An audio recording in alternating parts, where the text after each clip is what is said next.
I've been doing some research about insurance lately, and I did a quick Google search. What insurance do I really need to have to be safe? And there were really the three or maybe four main insurances. We're talking auto insurance, health insurance, life insurance, and then house or renter's insurance. Those were the four main types of insurance that most people recognize as very important to have. I then came across this article on Dave Ramsey's website, ramseysolutions.com, entitled 8 Types of Insurance You Can't Go Without. And this really made me think, is Dave Ramsey's insurance advice really realistic? Can I really pay for 8 types of insurance every single month? Well, let's dig into this article and see what we think. This really made me question if this advice from Ramsey Solutions is actually realistic. Do we really need 8 types of insurance? Let's dive in and I'll tell you what I found. All right, so the first type of insurance that Dave recommends is term life insurance. All right, this one checks out. So life insurance is one of those 4 main insurances that I would say are really, really important. Now, of course, there's different types of life insurance. There's whole life and then there's term. Those are kind of the main two. Dave Ramsey recommends term life insurance because if you follow his plan, the goal is that you will not need a ton of life insurance later on in your life. That's a discussion for another day, but yes, life insurance is one that you definitely need. And you can get pretty cheap life insurance, especially term insurance. All right, second type of insurance that Ramsey Solutions recommends, auto insurance.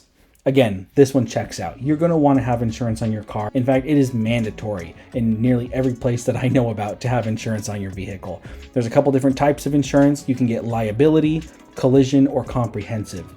Liability is basically the lowest. You're just paying if there happens to be damage on somebody else's car.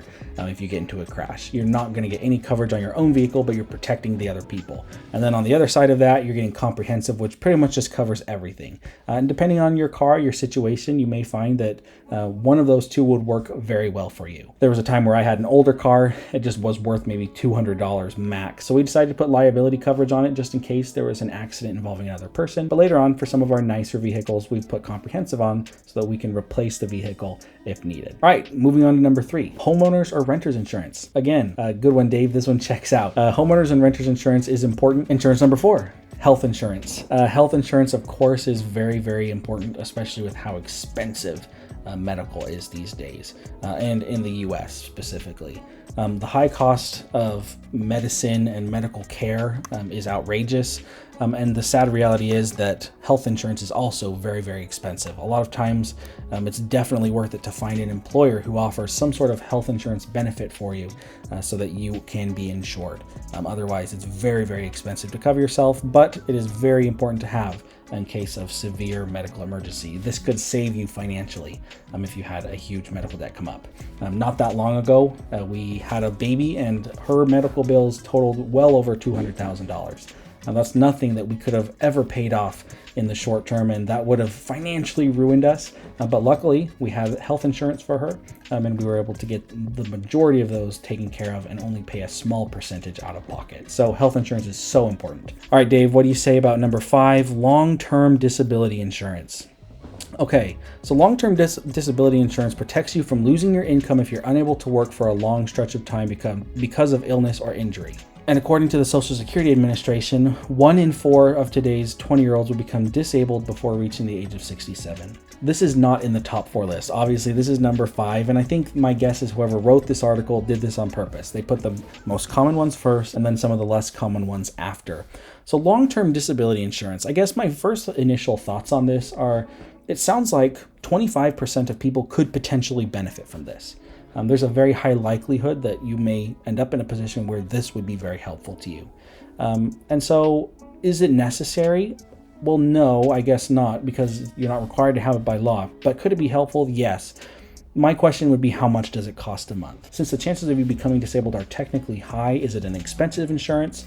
Is it like a $10 or $15 a month insurance? If it was a low cost insurance, I could definitely see adding this one on, especially if you're a single income earner in your home and you're bringing in the only income. This could be very, very important to protect you and your family's income in case something did ever happen. So I'm going to put this on the maybe shelf. I'm not going to say yes that you need to have it. I'm not going to say no. I'm going to say maybe this one could be good. All right, that brings us to number 6, which is long-term care insurance, helping cover the cost of services like a nursing home or in-home help once you get older. And as I read a little bit about this one, Dave does not recommend that everybody has this at every point in their life.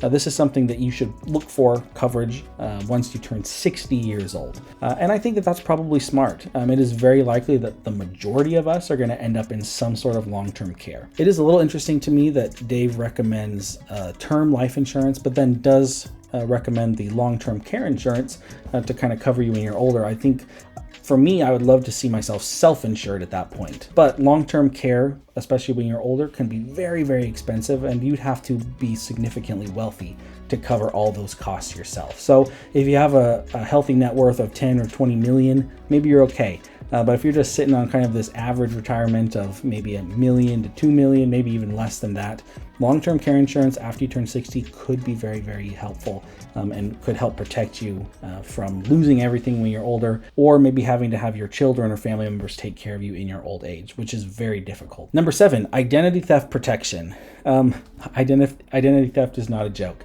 That is true. I think that identity theft is one that a lot of people know about. They hear about it all the time. It's one that we are all probably kind of scared of on the inside. It's nothing that we ever want to happen to us, but there's not a lot of protection that we give ourselves around it. Do I think that I need this protection? Probably not. I think I'd probably be okay, but it might be worth looking into if you feel like you're at high risk. And finally, that brings us to these umbrella policies. This is just something if you have a net worth of over $500,000 or more, you may end up looking for a policy just to cover you just in case.